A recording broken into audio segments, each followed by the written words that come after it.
Bapak, Ibu, saudara-saudariku yang terkasih dalam Kristus, Shalom, berkat Tuhan. Hari Kamis ini kita merayakan hari kenaikan Tuhan kita Yesus Kristus ke surga. Dasar perayaan ini tadi kita dengar dalam bacaan pertama dari Kisah Para Rasul bab 1 ayat 1 sampai 11 yang bercerita mengenai peristiwa kenaikan itu. Yesus membawa para muridnya ke atas gunung dan di sana dia terangkat ke surga dan memberkati para muridnya. Hanya Injil Lukas yang bercerita terinci, bahkan 2 kali bercerita mengenai kenaikan ini. Satu di dalam Injilnya dan yang lain di dalam teks yang tadi kita dengarkan dari Kisah Para Rasul. Injil Markus juga bercerita mengenai kenaikan Tuhan. Namun Injil Matius dan Injil Yohanes tidak bercerita mengenai kenaikan. Tadi dalam bacaan Injil kita mendengar dari Injil Matius, dia tidak bercerita mengenai kenaikan. Yesus membawa para muridnya ke atas gunung dan di sana dia memberkati mereka dan mengutus para muridnya. Tentu penginjil Matius dan penginjil Yohanes tahu tentang cerita tentang kenaikan Tuhan ini. Namun mereka mempunyai bawaan teologi yang mereka usung di dalam Injilnya sehingga tidak bercerita lebih lanjut mengenai kenaikan itu.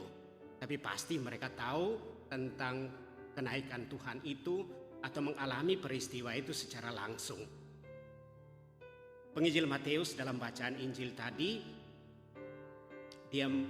Yesus membawa para muridnya ke atas gunung, dia memberkati mereka dan kemudian mengutus mereka untuk pergi mewartakan Injil. Kandungan teologis yang sangat kuat yang diusung oleh penginjil Matius sehingga dia tidak bercerita mengenai kenaikan itu adalah bahwa Yesus dia menyertai para muridnya sampai akhir zaman. Dia setia kepada konsep teologi yang dia bangun sejak awal Injilnya, yaitu bahwa Yesus adalah Allah yang menyertai kita, bahwa Yesus adalah Allah yang setia menemani kita dalam seluruh perjalanan hidup kita.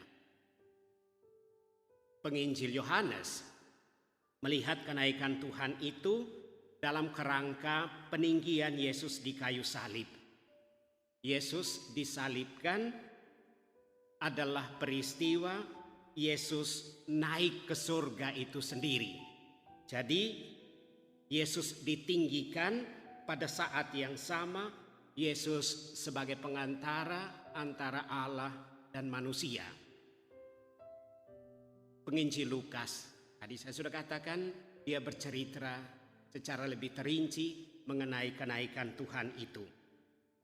Bapak, Ibu, saudara-saudariku yang terkasih dalam Kristus, penginjil Lukas mempunyai, atau di dalam teks Kisah Para Rasul tadi, mempunyai konsep yang sangat kuat mengenai kenaikan sebagai sebuah penyerahan kekuasaan kepada para muridnya untuk melanjutkan tugas pelayanan itu, tugas pewartaan Injil itu untuk dibawa ke seluruh dunia.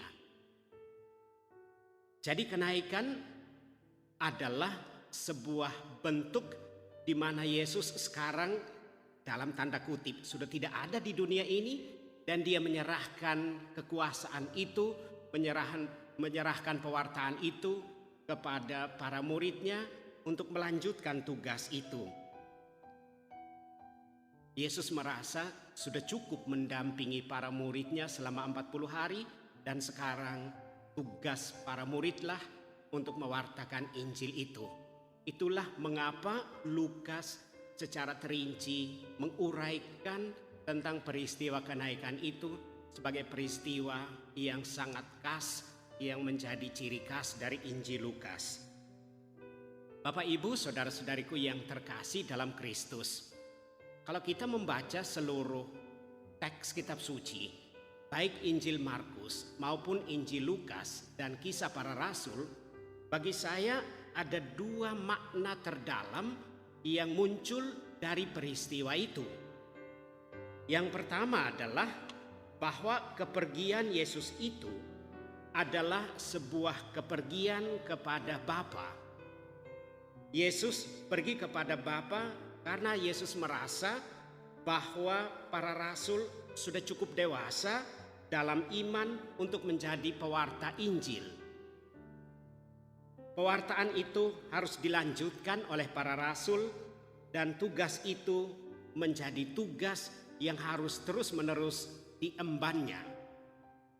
Jadi kenaikan Tuhan adalah penyerahan kekuasaan pewartaan itu kepada para muridnya. Yang kedua adalah bahwa Yesus naik ke surga adalah sebuah kepergian untuk memberikan berkat kepada kita. Berkat terutama yang diberikan oleh Yesus kepada kita adalah menganugerahkan Roh Kudus. Dia pergi kepada Bapa untuk kemudian mengutus Roh Kudus bersama dengan Bapa kepada kita umat manusia agar kita tidak sendirian. Roh itu mendampingi kita juga sampai akhir zaman. Namun kepergian Yesus itu juga berarti bagi kita adalah sebuah kepergian untuk menyediakan tempat bagi kita. Seperti janji Yesus sendiri di dalam Injil Yohanes bab 14 ayat 1 sampai 3. Dia berkata, "Jangan gelisah, jangan takut, aku pergi kepada Bapa untuk menyediakan tempat bagimu. Dan pada saatnya aku akan kembali untuk membawa kamu supaya di tempat di mana aku berada, di situ pun kamu berada." Jadi kenaikan Yesus juga berarti bahwa dia pergi untuk menyediakan tempat bagi kita supaya kita nanti bisa hidup bersama dengan Allah di dalam keabadian bersama dengan Yesus, tentu bersama juga dengan Allah Tritunggal itu. Bapak, Ibu, saudara-saudariku yang terkasih dalam Kristus, apa yang kita bisa petik dari peristiwa kenaikan ini? Bagi saya, peristiwa kenaikan ini pertama-tama adalah pengutusan para murid sebagai gereja untuk mewartakan Injil ke tengah bangsa-bangsa, ke seluruh dunia. Artinya bahwa Yesus naik ke surga, dia menganugerahkan kepada kita kekuatan. Nanti 10 hari kemudian pada hari Pentakosta, Yesus kemudian menganugerahkan roh itu kepada para muridnya yang mendorong para muridnya pergi untuk mewartakan Injil ke segala bangsa. Rasanya roh itu juga diberikan kepada kita. Roh Kudus itu juga dicurahkan kepada kita untuk seperti para murid bersaksi di tengah dunia ini. Kesaksian yang kita bisa berikan ke tengah dunia ini menurut hemat saya adalah bahwa kita hidup sebagai anak-anak Allah. Hidup sebagai anak-anak Allah adalah hidup yang mewartakan Injil dengan cara hidup kita masing-masing. Cara hidup sebagai anak-anak Allah dan sambil mewartakan Injil itu adalah cara hidup yang baik, cara hidup yang adil, cara hidup yang memperhatikan sesama manusia, cara hidup yang mempraktekkan cinta kasih, sopan, setia kepada iman. Itu semua adalah sebuah cara hidup yang menjadi kesaksian kita di tengah dunia. Yang kedua bagi saya adalah yang kita bisa petik dari bacaan hari ini atau peristiwa kenaikan ini adalah bahwa kita tidak menjadi orang yang takut akan kematian, takut akan kehidupan. Takut akan kehidupan yang tidak beraturan ini, tetapi kita menjadi orang yang berani menghadapi peristiwa hidup. Yesus naik ke surga. Dia menyediakan tempat bagi kita.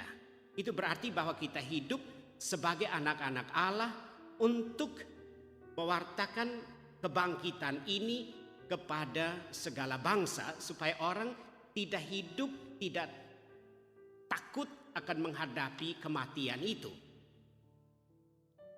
Yesus, dia menyediakan tempat bagi kita, karena itu Yesus juga akan menerima kita kalau kita pada saatnya mati itu.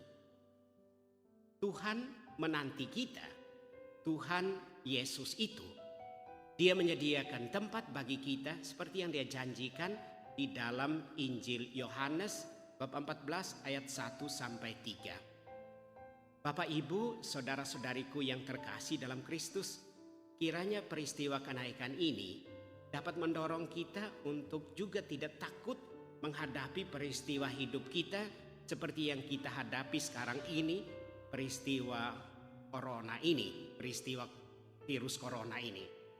Kita tidak perlu takut menghadapinya, tetapi kita didorong oleh kekuatan yang Tuhan berikan kepada kita. Kita menjadi orang yang berani, optimis untuk melawan virus ini, dan kita yakin kita pasti bisa, kita yakin kita pasti menang. Karena apa? Karena Tuhan tidak pernah membiarkan kita sendiri. Seperti katanya tadi dalam bacaan Injil, aku menyertai kamu sampai akhir zaman. Bapak, Ibu, saudara-saudariku yang terkasih dalam Kristus, mari kita senantiasa berserah diri kepada Tuhan, karena kita yakin Yesus tidak membiarkan kita hidup sendiri, melainkan Yesus mendampingi kita, Yesus menemani kita, Dia menjadi Allah Immanuel, Allah yang menyertai perjalanan hidup kita. Amin.